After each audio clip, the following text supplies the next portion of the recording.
Kunja Bihari. We're going to continue. Today we continue. We started on time. Can you believe it? That's because I was studying in my office. So I was reading something very interesting, and I didn't want to stop reading, but you're expecting me to give class, so I stopped. So we are going to continue Shikshamrita. See now. And I found the harmonium on my keyboard, so we'll have kirtan while you're all joining. Hare Krishna. And I think I have to eliminate the sunshine. So, one moment, I'm going to pull a curtain over the window.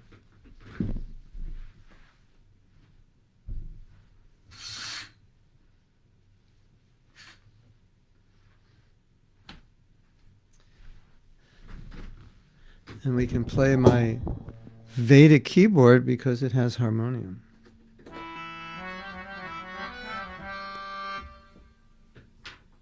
See how that sounds. Radha Madhava. Okay.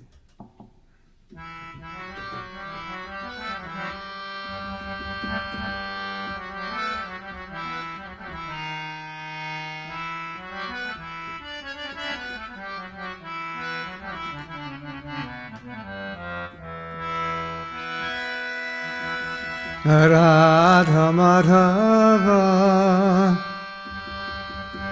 Kunja Bihari Radha Madhava Kunja Bihari Gopijana Vallabha Girivardhari Gopijana Vallabha Girivardhari Shoranandana Brajajana Ranjana Shoranandana Brajajana Ranjana Jamunatira Banachari Jamunatira Banachari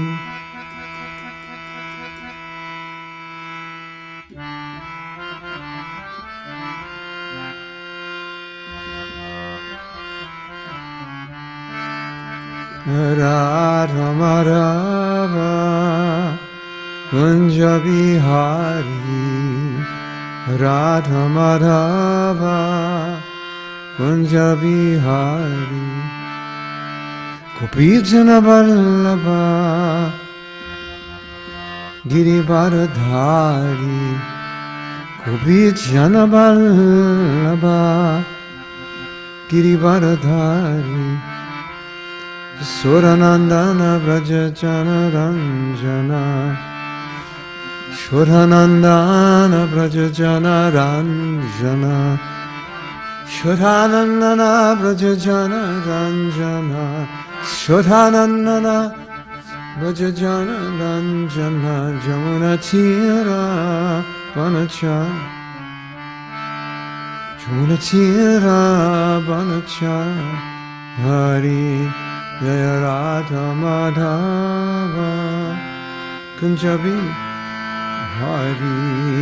Radha Madhava Radha Madhava Kunja Bihari Gopijana Vallabha Girivardhari Gopijana Vallabha Girivardhari Shoranandana Brajajana Ranjana Shoranandana Brajajana Ranjana Jamunatira Banachari Jamunatira Banachari Jamunatira Banachari Radha Madhava Kunja Bihari Radha Madhava Kunja Bihari Hare Krishna Hare Krishna, Krishna Krishna, Hare Hare,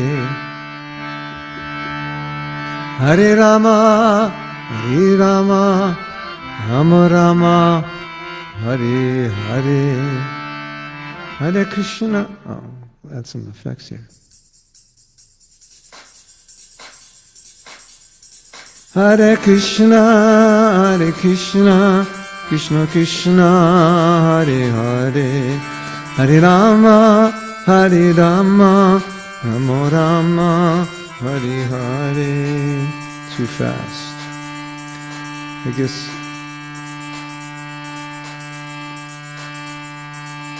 Hare Krishna,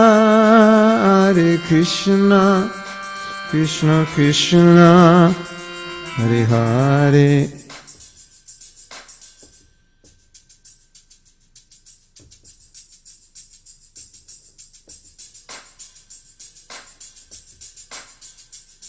Hare Krishna, whoops. Krishna Krishna, Hare Hare, Hare Rama, Rama Rama, Hare Hare, Hare Krishna, Krishna Krishna, Hare Hare, Hare Rama, Rama Rama, Hare Hare, Hare Krishna, Krishna Krishna, Hare Hare, Hare Rama, Rama Rama, Hare Hare, Krishna, Hare Krishna, Krishna Krishna, Hare Hare, Hare Rama,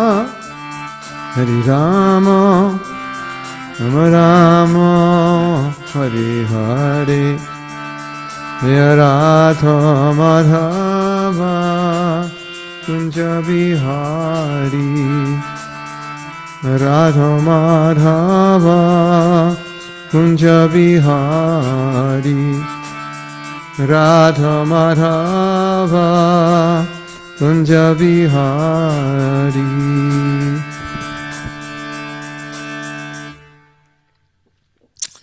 The fun is not over yet. I want to show you something. Hold on.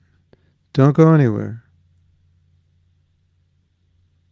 If I can find it. Oh no.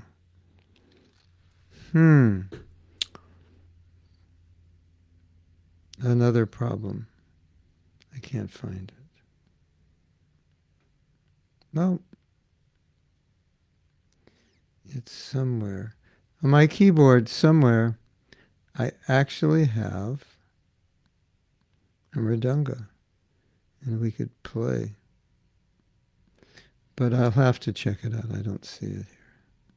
I'm not sure where it is. Ah, I found it.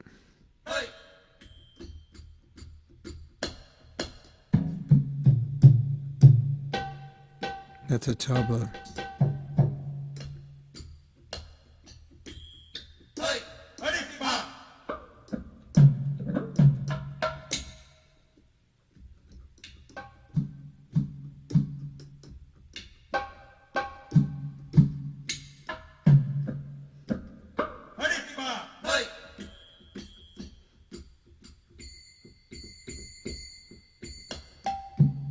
Okay, let's chant a little more.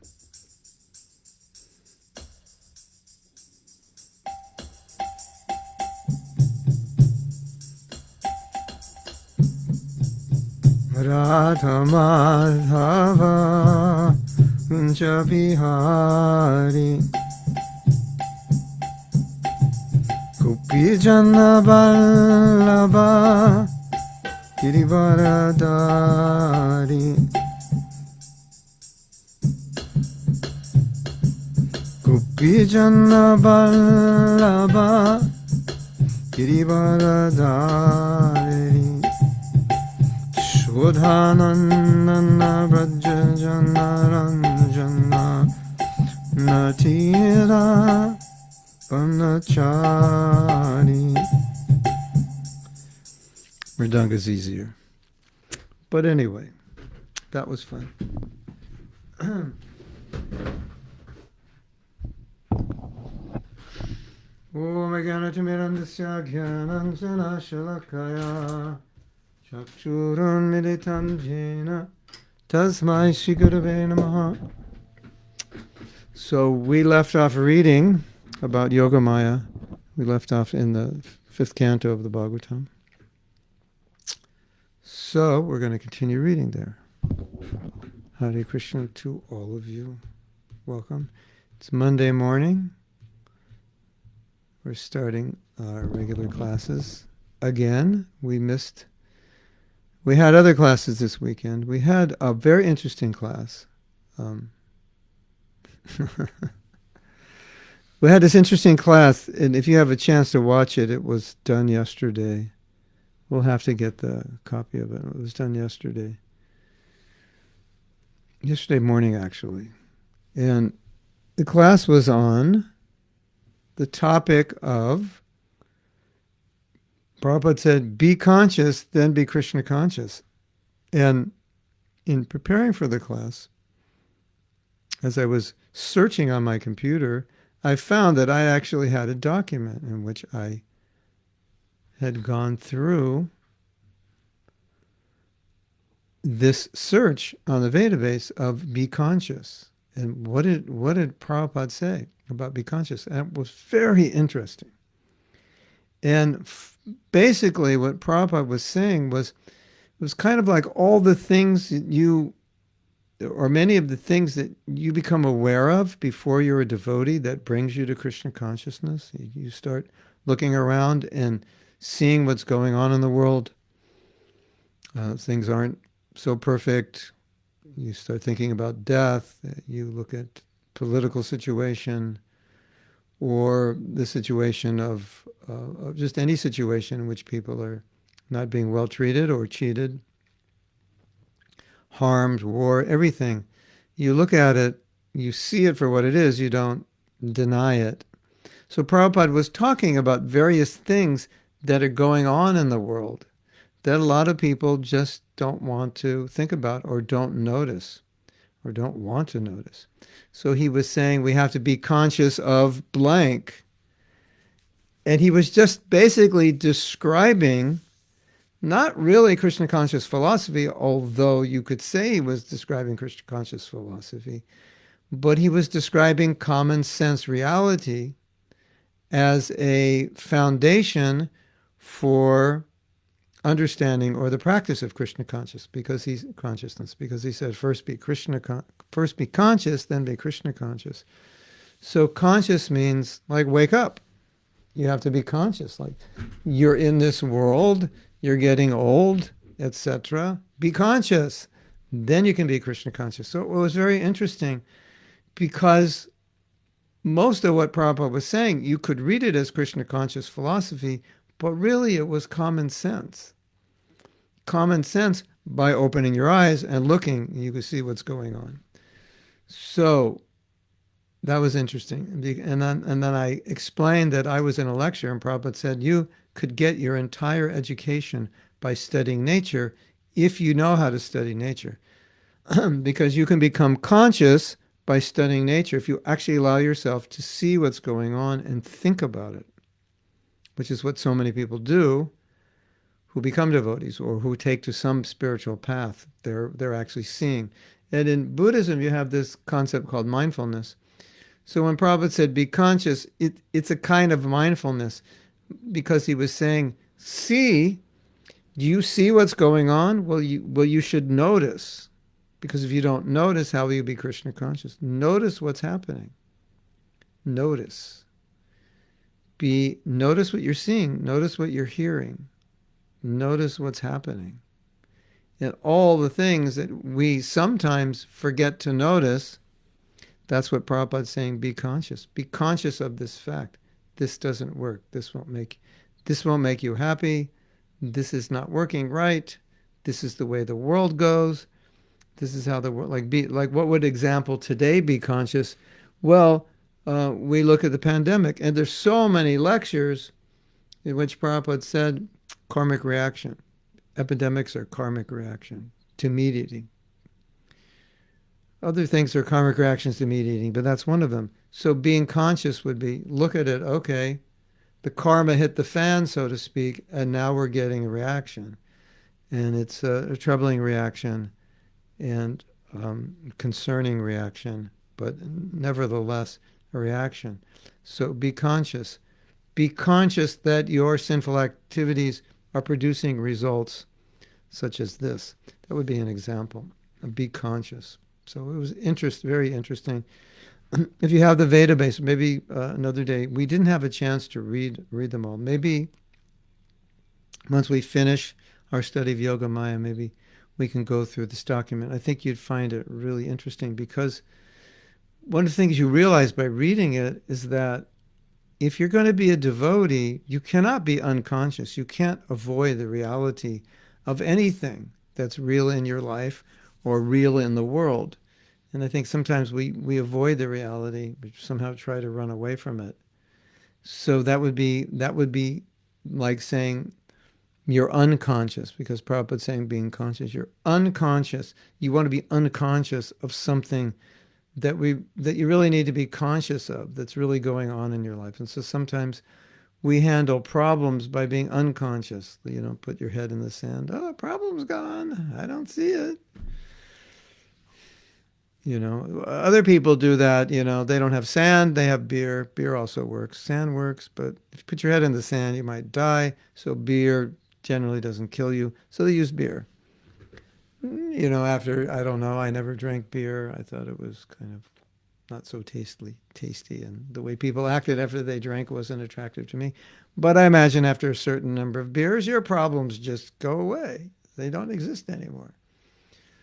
That's called unconsciousness. And in Krishna consciousness, it's not that we're trying to run away from problems. We're trying to be conscious of them, because this is, as Prabhupada's saying, it's a foundation, it's a framework for which to build your Krishna consciousness upon. You have to be conscious of what's actually going on. You can't, you know, if like we've been talking a lot about looking at ourselves and our own problems, have to be conscious of those.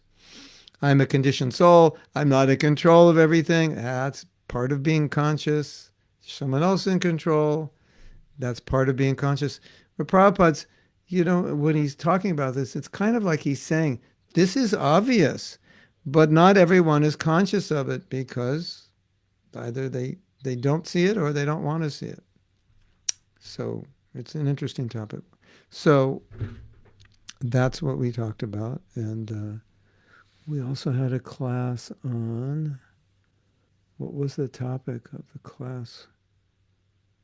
We did, I forget, but it was good. You ever go to a class and you go, that was an amazing class, and someone asks you, what was the class about? You go, I don't remember, but it was amazing. Which is, you know, it happens to us, but it's kind of strange if you give the class and you say that. I need something to spark my remembrance of what the class was about. So hold on. What was the class on the? Oh yeah.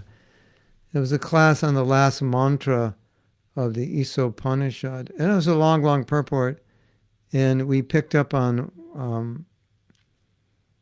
Oh, it's already there. Be conscious. You can read it. So we picked up on one aspect of the purport, which was, excuse me, which was Krishna gives you intelligence. Krishna guides you, and we've talked a lot about it. A lot of these people were newer to Krishna consciousness, and I was just reassuring them that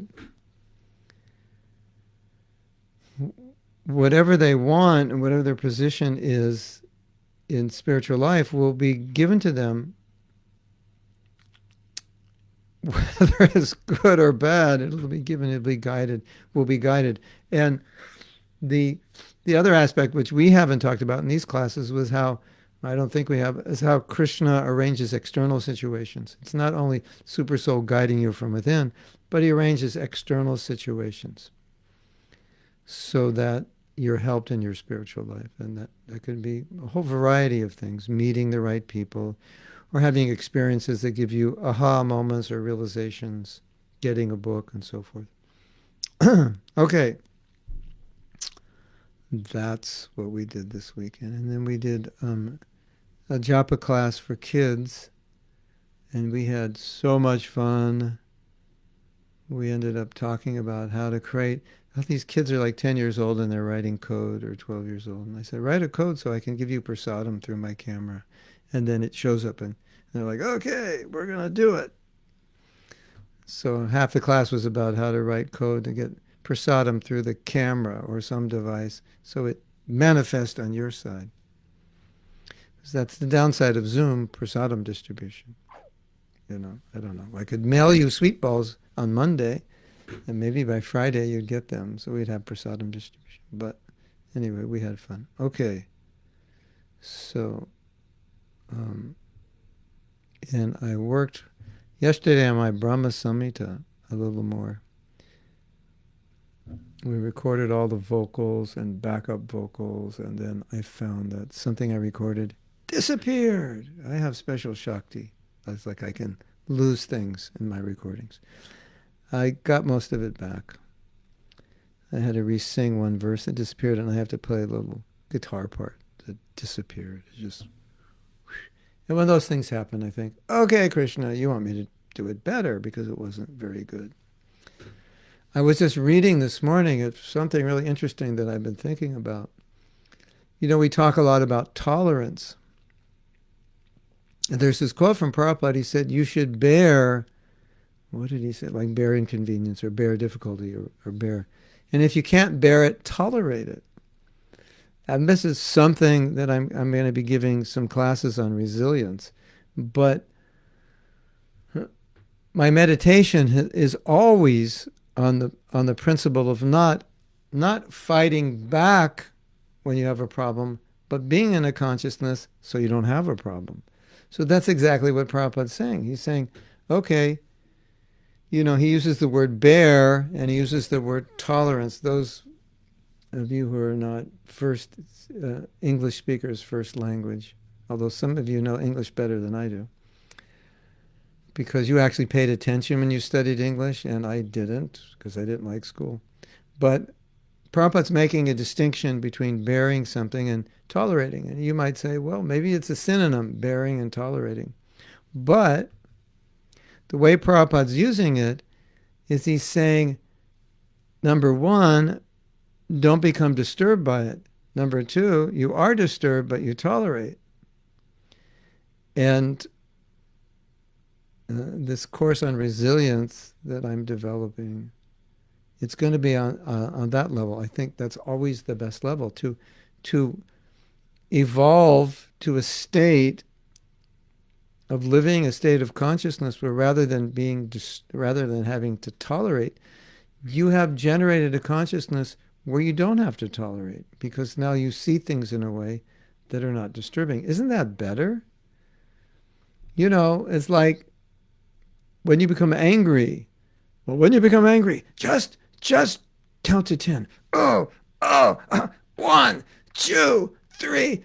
And then you go 4, 5, 6, 7, 8, 9. 10. I'm okay. All right, fine. Maybe it works sometimes. But is that how you're going to spend the rest of your life? Every time, just getting mad all day? Every time we see you, 1, 2, 3, like every hour, 1, 2, 3. No, I don't think you want to live like that. So I think, a lot of the things that I see, the instructions people are giving, they're giving you instructions how to counteract something that's already happened to you. And the kind of instructions that I give is, at least I try to give, is how not to get angry in the first place. Then you don't have to waste your time counting to 10 every hour, because you've developed a way of looking at it, a consciousness, so that it doesn't bother you anymore. Wouldn't that be better? Your wife saying, why are you always counting to 10 every time you see me? "Oh, I don't know. I just like counting. I don't. What are you going to tell her? You drive me crazy. That's why I do it. So, yeah. So I've been meditating on this, and I found that quote. I thought, um, uh, I found that it's really important. That's what we want to do. Krishna, be in sattva gun. Otherwise, Prabhupada is saying like, okay, you're in tamagun, and then shoot up to sattva gun so you can tolerate. Prabhu, I just want you to know that I'm tolerating you. Trinadapi Sunicha. I'm following Trinadapi Sunicha Chena so well that I've learned to tolerate your nonsense. No, that's not it. If we're actually Trinadapi Sunichena, tolerance in that sense is, sometimes forbearance, just comes to the point where you have a process where what bothers you doesn't bother you, or it bothers you for like 3 seconds. Yeah. Okay. We told the halwa story. Shavani said she liked the halwa story. And I think I told the story last week, but I'll tell it again. The devotee, he made wheat germ halwa for Prabhupada. Did I tell you the story? I must have told you this story. Anyway, wheat germ, in my day, when I was young, wheat germ was like what do they call it now? Those power foods? There's superfoods, yeah. Wheat germ was like the only superfood anybody knew about. And then they came up with the other part of the wheat, the fiber. There was something, I forget what it's called. That was a big, these like superfoods, like they're like rock stars. They get on the scene, and all of a sudden everybody's like eating them. There was this stuff, what is it? It was it's a fibrous part of oatmeal, I think. And everybody was eating it instead of oatmeal. They just eat this fibrous part. So wheat germ is part of the wheat that is often taken out of the wheat to make it suitable for certain kinds of pastries, make it lighter. Like, when you refine wheat, eventually it becomes white. Chapati flour, I don't think it has wheat germ. But wheat germ is superfood. But maybe too super for brahmacharis. Some superfoods are too super for brahmacharis. They're what I call progenitor foods. If you're son of Daksha and you need to be a progenitor, then you eat wheat germ. But there's certain foods you eat a lot of if your service is to be a progenitor. But if you're a brahmachari, I don't think wheat germ may be the best food, or don't eat much. But anyway, Hare Krishna. Anyway, so he was thinking, because this is like 1970 or something, and that was the superfood, It was like, don't think we had any other superfood than wheat germ. That was like all we had. At least that was labeled like something really healthy. I'm sure there were other things, but that's all I remember. So he's thinking, I'll make this for Prabhupada, and is it so healthy, and Prabhupada's going to love it? And he's cooking it, and he's thinking, Prabhupada's going to love this, love this, love this. And one thing you have to know about Prabhupada, when you're cooking for him, Prabhupada, as for all of us, we grew up eating certain things. So, this is how it's made. If someone says halwa, it's made with semolina, farina. That's what it means. Now, if I grew up in Greece or the Middle East, halwa means sesame. It's different. It's an entirely different thing. So if you give me halwa and I'm from, Middle East, they're like, what's this? This is halwa. This is not halwa. Get rid of it. Give me real halwa. Sesame, sweet sesame. So if you ever serve Prabhupada something and it's don't call it halwa. If he just would have called it something else, it might have been okay. So if you're cooking for Prabhupada, or this could be advice for anybody, if you're cooking something but it's not made the way it's normally made, don't call it that. Because if you don't call it that, then it's like, oh, this is nice. But if you call it that, you go, this is not nice, this is not this, because You know what I'm saying? You already have in your mind what it is. So Prabhupada looked at it, and it did not look like halava. And Prabhupada said, "What is this?" I said, "This is wheat germ halava." And Prabhupada went like this with his hand, left hand. He went. Can you imagine somebody? You come into my room, and I go,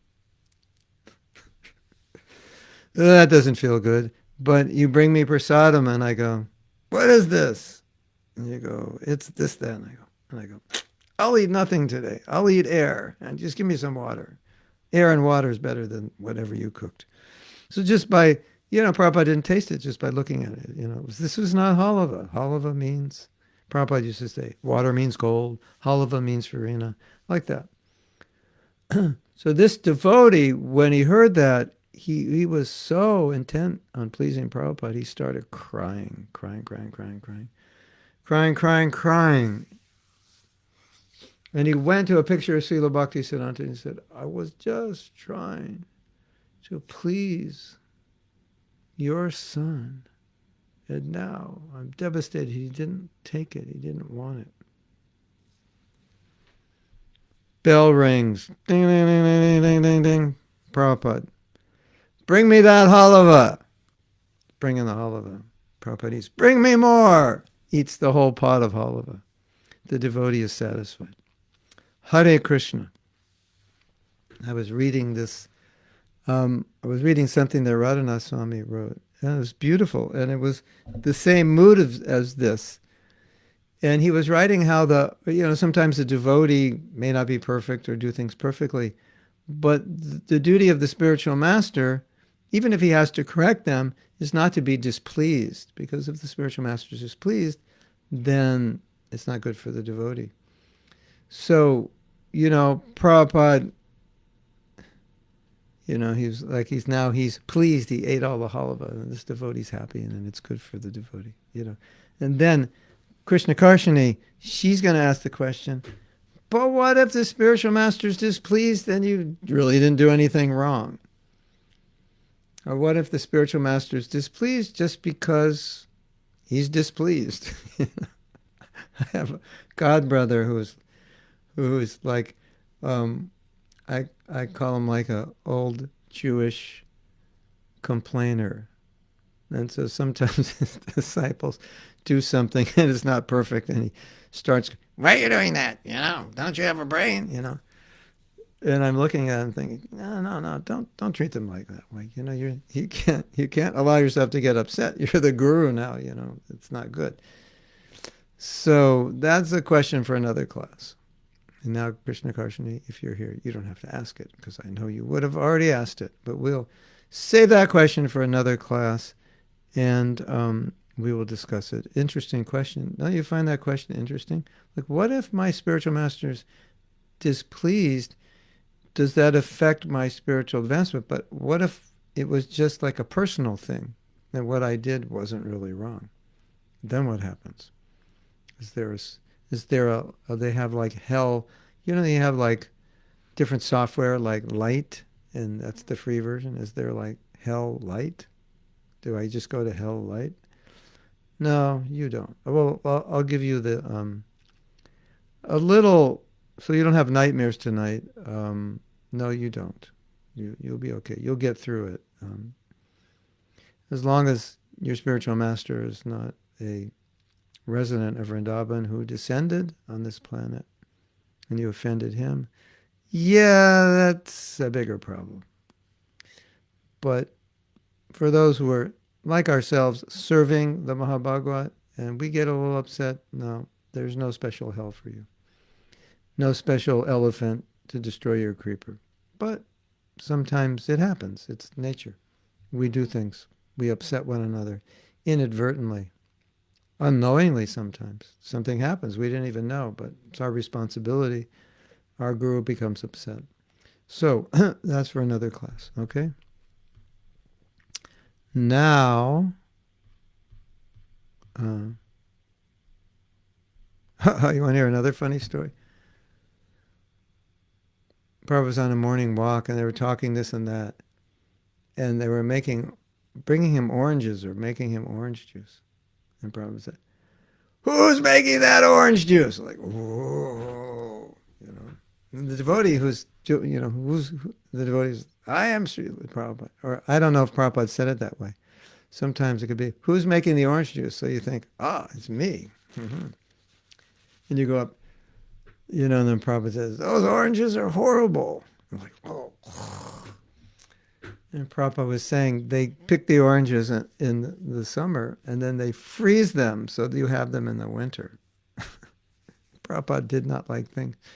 One devotee told me, Prabhupada said, after 10 minutes, the orange loses all its vitamins. You got to take it. So Prabhupada liked everything fresh. So these are things devotees learn by serving Prabhupada, trying to please him with what he likes. And then sometimes Prabhupada would tell the devotees, he said, in my old age, I have short temper now. Sometimes he would get upset with the devotees, and then later he'd say, excuse me, I'm sorry. He would actually apologize to his disciples for getting upset. He goes, I'm old, short-tempered. Interesting, right? Can you imagine? Prabhupada's apologizing to his disciples because he got upset with them. Of course, the disciples are saying, no, Prabhupada, it's my fault. And I said, no, I shouldn't have chastised you. Yeah, that's a beautiful example. Beautiful example. Okay, now I haven't even started the class yet, and we have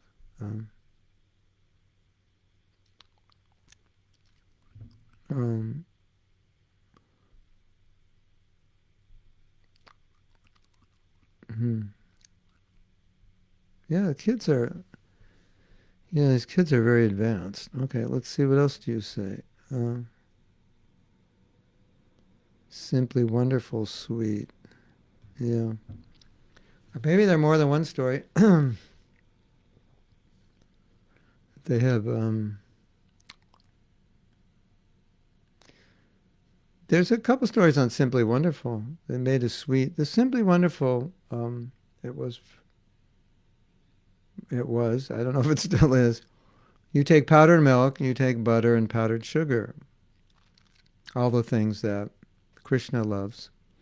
And all the things that young brahmacharis love until they get old and sick and they can't eat them anymore because they ate too many when they were young. And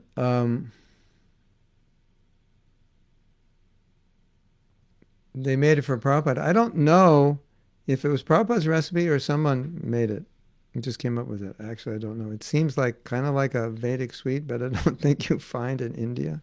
Or in India, it's like similar to an Indian sweet. Anyway, Prabhupada ate it and tasted it, and he said, simply wonderful. That's where it got the name. And then he said, your Krishna is simply wonderful, and you are simply wonderful. And I think he might have said, and this process is simply wonderful. Can you imagine being with Prabhupada and he's saying that? You'd be like pinching yourself. Am I alive?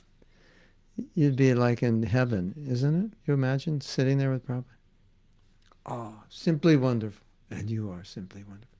And your Krishna is simply wonderful. I don't know how to explain this. Well, I know why I don't know how to explain it, because I don't know how to explain it. That's how I know I don't know. I know I can't explain this, but sitting with Prabhupada in the temple room or his room or garden, and it's just like, you can't, it's like, yeah, I can explain it, Look what happened to the Hare Krishna movement, like how it just exploded. People going crazy, spreading Krishna consciousness, dedicating their life. Why did it happen? Well, the answer is, if you ever sat in a room with Prabhupada, you would feel something like, let's go save the world. When? Like right now. It's like, yeah, maybe you could call it love. That's how you feel. Just like, this is amazing. Being with Prabhupada is so amazing. You're getting so much Krishna consciousness, like you don't deserve it, but you get it. And so you want to go out and give it to everyone. So just by being in Prabhupada's presence, he was actually inspiring us just by being himself. And one time, I was in the temple and they were previewing a movie on New Vrindavan, and there was a scene where they were cooking puris, and the puris were puffing up in the oil, and they had the camera zoomed in on the puris, and one puffed up, and Prabhupada said, "Give me one of those." So Prabhupada had he had a sense of humor. He was a person, and I think sometimes we don't distinguish the person from the position. You know, if you're like a joker, funny guy, always telling jokes like that, but you're a brain surgeon. When you do brain surgery, you have to go into, what's the word? There's a word for it. I don't know what the word is. You have to go into, you understand, you have to now be in a serious role. You have to go into role, I guess that's what I was, I'm a brain surgeon. Like, okay, I'm not going to tell jokes and make fun. I'm focused. So the guru has a service. The guru is a tattva. The guru represents Balaram. It's a position. And so the guru does the function of that position, like the judge does the function. But on the other side, he's also a person. So sometimes you get the concept like every guru is supposed to be like this, like when we were hippies, every guru is supposed to be like smiling. If he's not smiling, something's wrong with him. Or maybe when you become a devotee, you think, no, the guru is supposed to be serious. And it's true, he should be. It's one of the qualities of a devotee, they're serious.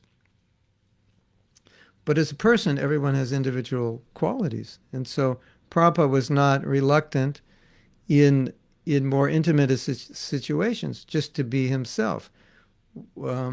But this one time, this was even in public, and he was just being himself,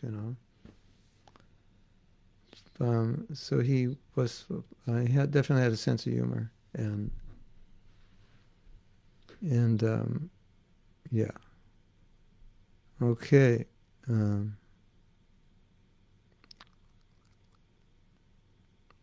Oh, here it is. Katie found it. All right. Let's read it. If you go to Katie, we have the Simply Wonderful conversation. And then, I got down too far. I'll go to that conversation and then we'll come back because we're talking about it. Any question? Nandika Short. What happens to a person if we just give him out on the street Simply Wonderful? So this is a subsequent conversation. Or maybe I mixed them up because it's already got the name, Prabhupada. This is wonderful, simply wonderful, laughter. He has not tasted such wonderful sweet in his life. Therefore you give him wonderful, and because he's eating that wonderful sweet, one day he'll come to your temple and become wonderful.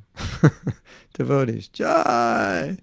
Therefore it is simply wonderful. So go on distributing the simply wonderful. Your philosophy is simply wonderful. Your prasadam is you are simply wonderful. Your Krishna is simply wonderful. The whole process is simply wonderful. And he acts wonderfully. Wow. We got it straight. I kind of mixed up two conversations. Or maybe previous to this conversation, he ate it and said, this is simply wonderful. Prabhupada is simply wonderful. That's all right. You can become everyone all right. Prabhupada, you're simply wonderful. That's all right. You can become wonderful too.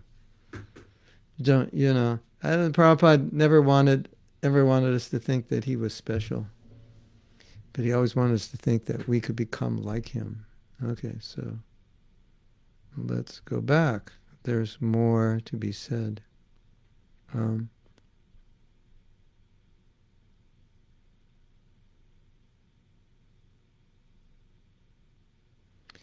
I don't know that story about, she's at Christe, the fresh orange juice, and it took too long and he refused. Yeah, sometimes that could happen. He was upset. I think, it was like really took really way long. Yeah, sometimes he could. Anyway, you definitely would learn your lesson. But then I think they begged him to take it and then he took it, something like that.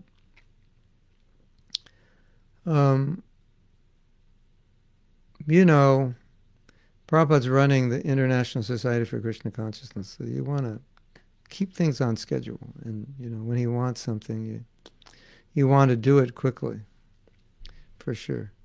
Anuradha, we have a question or something? From Orisudana. The other day you gave a class where you spoke about the great qualities of Ambarish, tolerant, merciful, compassion. On the other hand, we have Mother Draupadi, who asked Bhima to bring her, the blood of the one who was mistreated, the assembly. How is this? But you have Draupadi, who was also, excusing the son of Dronacharya, who killed her sons. Because they're Kshatriyas.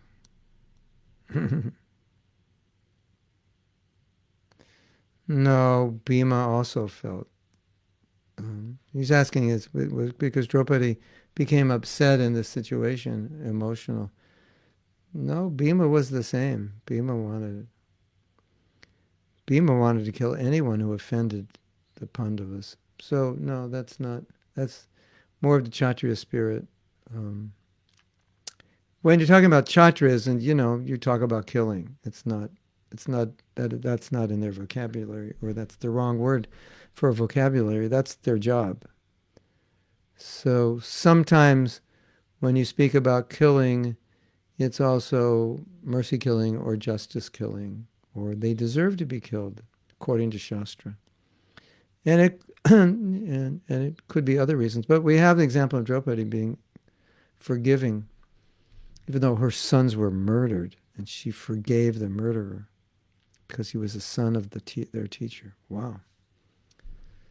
And a lot of men didn't want to forgive. So I gave class yesterday, and I said that the Bhagavad Gita, it talks about women, Shudras, and Vaishyas. It said even they can become Krishna conscious. Ladies, aren't you happy to hear that even you can become Krishna conscious? Well, why Shudras and Vaishyas all packed together in one category? Because only Brahmins and Kshatriyas were trained by gurus in Gurukul. Wow, that means the battery is low. We're only trained in the Gurukul. So generally, Vaishyas, Shudras, and women did not get training, did not take initiation like that. So that's why. But the fact is, we're not Vaishyas, we're not women in that sense that's being talked about there. And generally, we are not Shudras, we are Mlechas. So we're not even on the list. So everyone's trying to put women down as less intelligent. We're not even we didn't even make the list in Bhagavad Gita.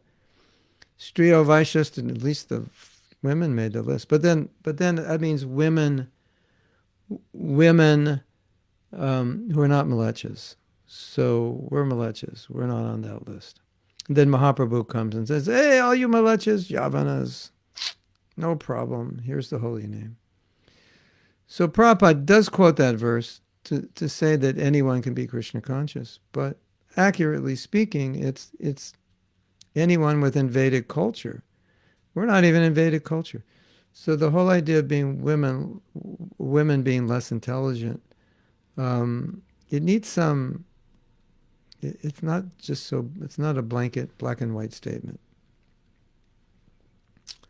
And that's why Prabhupada was sometimes saying our women, they're very intelligent. They're more intelligent than boys. One time he said, I don't know if he was serious or trying to humble the men or what. But you have to understand it in that way. Yeah. You say women are more emotional than some men. There are plenty of emotional men, believe me. I've seen them. They're not. It's not a monopolized. Having strong emotions is not a monopoly of women, although it's more common. But definitely not a monopoly. And Not all women are monopolized. Not all women are that emotionally uncontrolled. Some are more controlled than men. Yeah. Anandita says, I've been watching the Prabhupada film, The Mantra of the Movement, and I have been feeling completely mesmerized. I've not been able to understand why, but now that you have mentioned that being in Prabhupada's association is so... Oh, my computer is so slow. Can't even... Association is so wonderful. I'm starting to understand that even watching a video of Prabhupada's lecture has a major impact. Yeah, totally. And that's why every night before I go to bed, I cry, because I cry for all the devotees who don't understand English, because they can only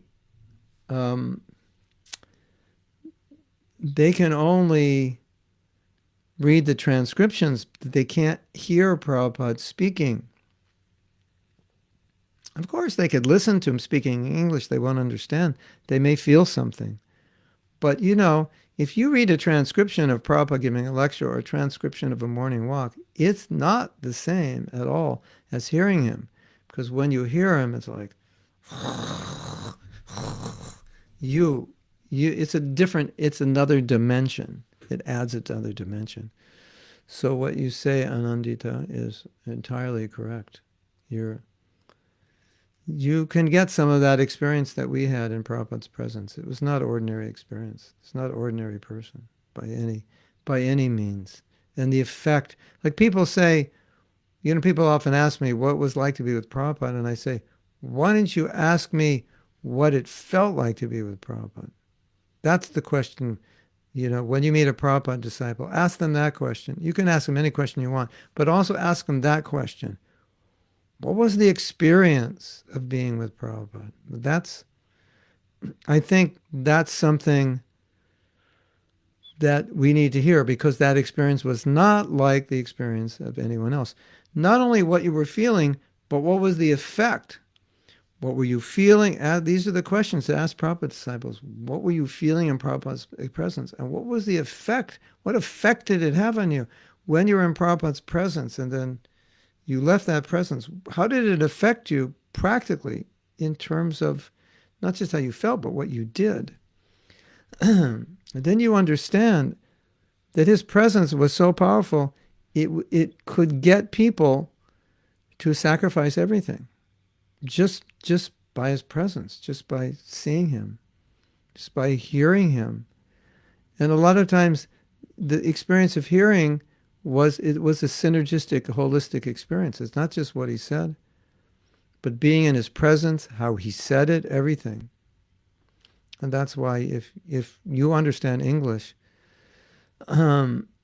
conversations, you can read them on the database. You can read letters. Not that I would say, you can't hear letters. Definitely have to read them.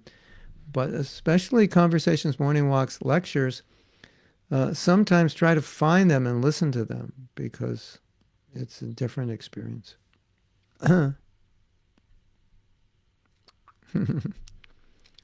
Krishna Karshani likes to cook for me. Wow. And she's a really good cook. And as a result, I eat too much. I like the cooks who aren't good cooks. Then I don't eat too much. Your cooking's too good. I eat too much. And every day we get chapatis, Chapatis are an opulence. My wife made chapatis yesterday. I was like, we don't have it all the time. In Mayapur we had a lady, Bengali lady would come and she would make chapatis. She would help us in the house. We had chapatis, and last night I had a dream of a 10-foot chapati. Someone had just serving prasadam and they had a 10-foot chapati. That must mean I really like chapatis. If I dream about a 10-foot chapati, I must like chapati. So hint, hint, hint. Next time I come and see you, chapatis. But don't make them if you don't know how to puff them up. Don't make them. But I can show you how to puff them up. And then there's the chapati story. This is one of the funniest stories. I'm going to tell this story. A lot of you have heard this story. I'll tell it again because it's so funny. And so Harikesh would travel with Prabhupada and he would cook. And in some places, the cooking facility was really bad. Bad burners. You have to cook on coal or whatever. And in some places, so he'd say, Prabhupada, some places I just can't get the chapatis to puff up because the stove, I don't have the right stove. So they were in Juhu, I think, still before the project was completely finished. And he just had some little something burner. Wasn't good for chapatis. And he came in and said, Prabhupada, I can't cook the chapatis properly because this burner. You cannot cook the chapatis. Prabhupada was like, this is not right. Or maybe he was thinking, this is crazy. Prabhupada gets up. I'll show you how to do it. Prabhupada rolls a chapati, puts it on the flame, and then you ever make a chapati and it makes this sound? That means it didn't puff up.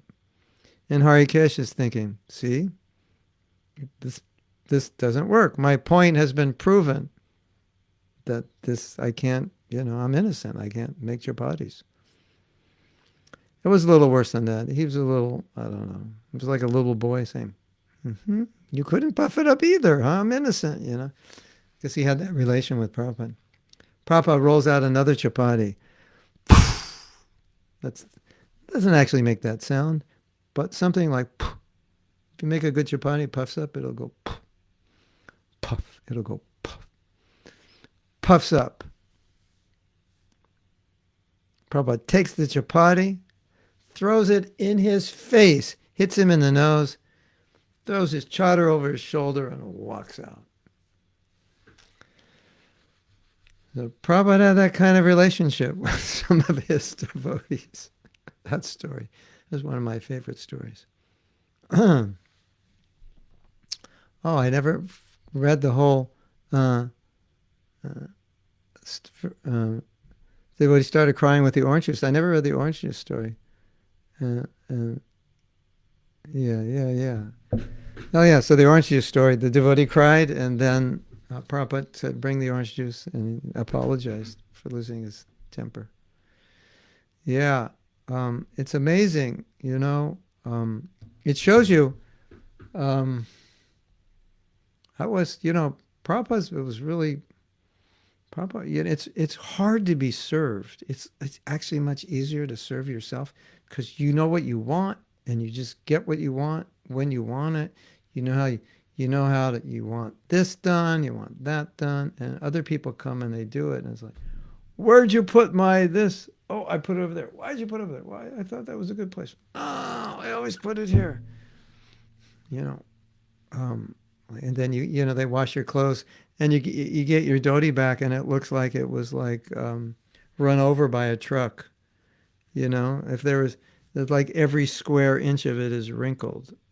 And you're like, when you take it out of the dryer, you should like fold it up or like the way I do it. I know how to dry dhotis so that you could actually get them to look like they're ironed. There's an austerity to be served.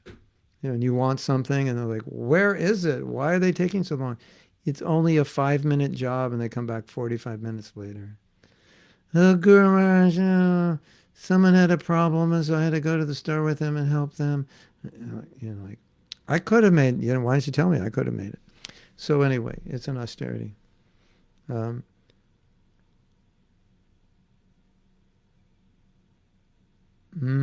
How devotees should keep consciousness or KC if they are obliged to take a vaccine with non-veg parts or DNA transformation? Is it not dangerous for spiritual life? Move to another country maybe, but then if you don't take the vaccine, you can't move to another country. Wait, and if you wait long enough and enough people get sick from the vaccine, I don't know if we have a choice, actually. If we don't have a choice, what can be done? I can tell you one thing that Prabhupada said, and this is not to be misunderstood, but it does help us in situations like this. And this is amazing. This is hard to believe, but it's true. we were getting milk, lots of milk donated because they have, what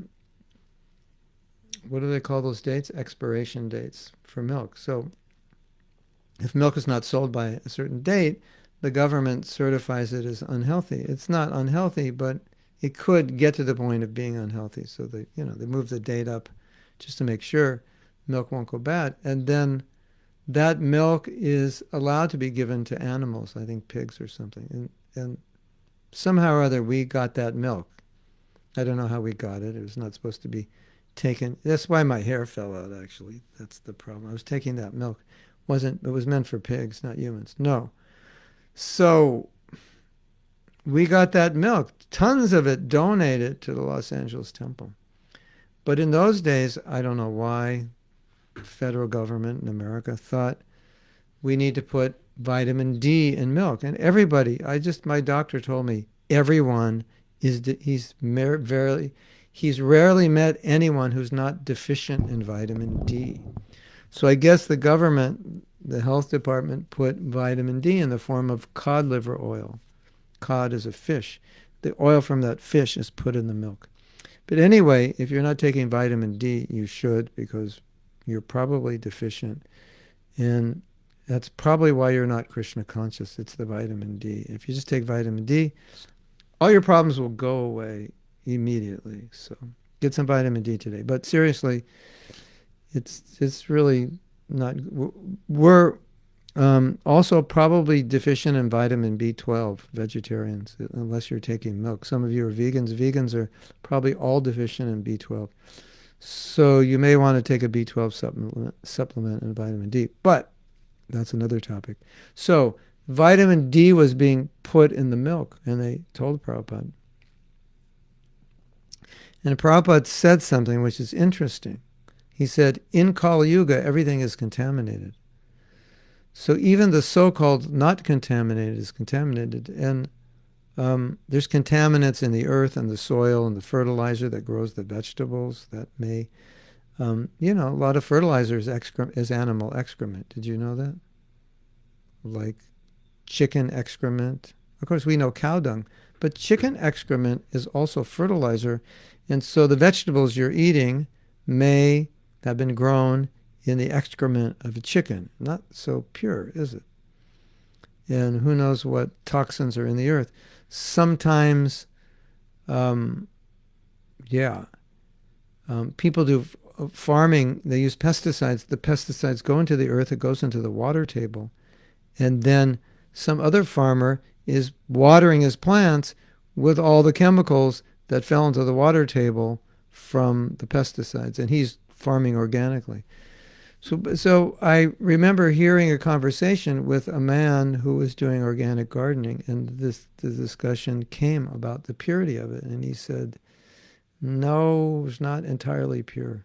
So Prabhupada used to say, in Kali Yuga, nothing is really pure. You try to get as pure as you can. I don't exactly know specifically what Prabhupada meant by nothing. Maybe he meant everything's contaminated, the water, the air, the soil. You won't, at least compared to, let's say, another yuga, you won't get anything in its pure form.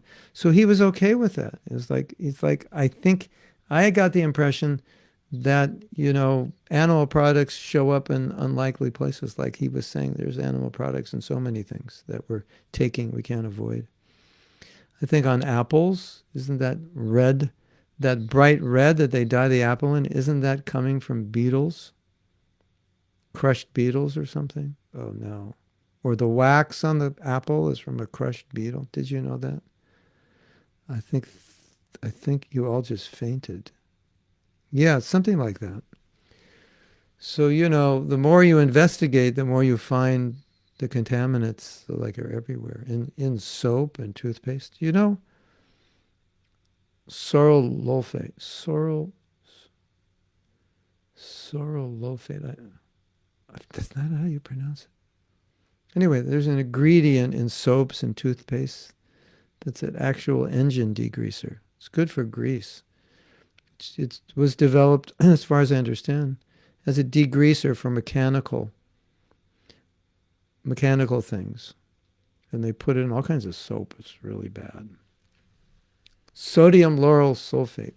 It may have a coconut origin, but generally sodium lauryl sulfate. Don't use it if you can avoid it. It's as if you want to have some fun today, read the labels on all your toothpaste, soaps, deodorants, thises and that's. Just make sure you're sitting down. And make sure you have a punching bag or something, because you're going to want to hit somebody when you see what they put in everything. So you may not be able to avoid if you can avoid it or find a better alternative. Someone sent me a video. There's an Ayurvedic hospital in, I don't know where, it's in India. They've treated 4,000 COVID patients, and not one of the doctors or nurses has become ill. And they said they require all the doctors and nurses to inhale every morning and evening steam. 10 times through the nose and out the mouth, 10 times through the mouth and out the nose. And do that in the evening, and not one of them has become ill. And that's what they're using to cure COVID. Believe it or not. You don't have to believe it. Anyway, that's what he said. I don't know if he would have a reason to say that if it were not true. He wasn't advertising people to come to his hospital. But, I think a lot of us want to avoid vaccines if we can, but it may not be possible. And, like, you see Mahatma Prabhu come to our country. Yeah, well, they won't let me in if I don't have a vaccine. So, what to do? So, anyway, sometimes, it's like you're in the material world. I was going somewhere and I had to have a yellow fever vaccination to get there. They wouldn't let me in if I didn't have it. So I got it. Still here. I survived.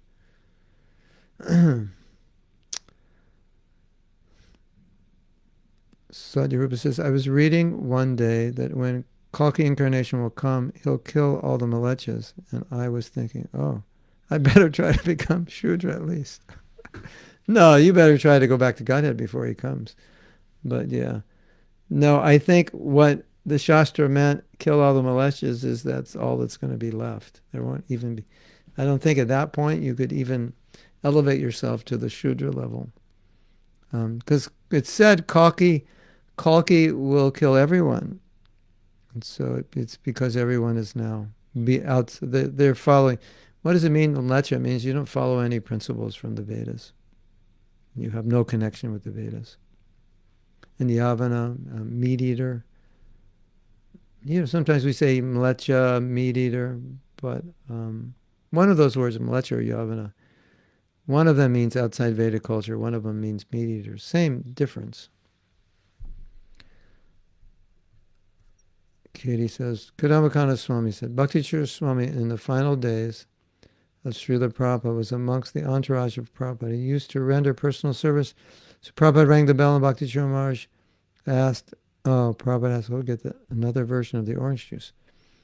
And he said, yes, I will bring. And then 5 minutes later, the bell rang again. But this time, the bell was ringing firmer. Prabhupada was ringing urgently. Maharaj went in and Prabhupada said, so where's the juice? It's not ready yet, Prabhupada. Forget it. I don't want it anymore. The reason why the orange juice was not ready was because there were no oranges. Someone had gone to bring the oranges. So when finally oranges came, Bhakti Maharaj made the orange juice and brought it to Prabhupada. And Prabhupada said, I told you I don't want anymore. I told you take it away. And Bhakti Maharaj said to Prabhupada, Prabhupada, if you want to chastise me, I deserve it. But I still ask you, please take this orange juice because it's good for you. Prabhupada then said, all right, give the orange juice. Srila Prabhupada drank the orange juice and said, what to do? I'm an old man. Old men are sometimes a little grumpy. Hare Krishna. And Maharaj is so humble, he didn't even tell Prabhupada why it was late. That's also interesting, Because you could see some disciples say, but Prabhupada, it's not my fault. We didn't have the oranges. He didn't try to do that. I think that's instructive. Yeah. Nice story. Okay.